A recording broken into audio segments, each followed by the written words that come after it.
الله أكبر.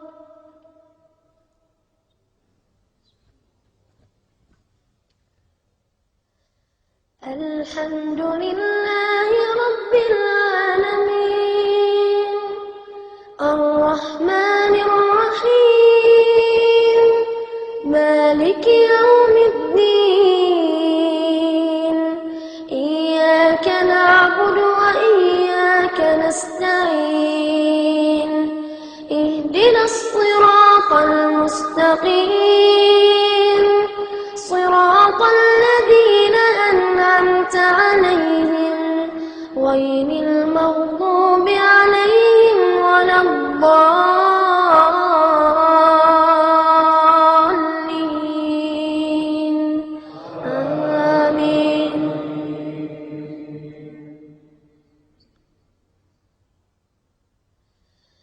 لا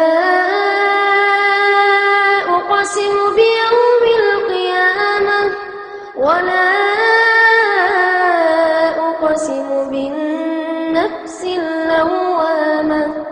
أيحسب الإنسان أن لن نجمع عظامه بلى قادرين على أن نسوي بنانه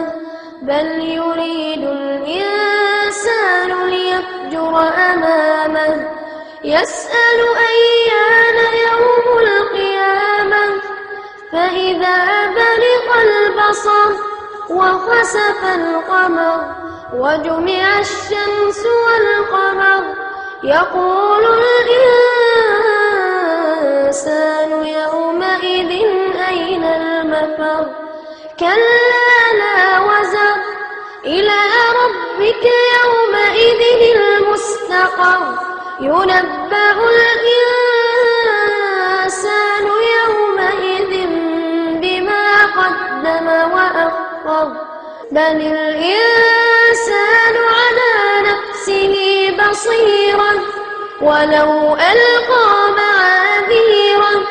لا تحرك به لسانك لتعجل به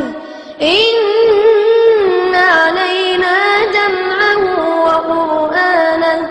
فإذا قرأناه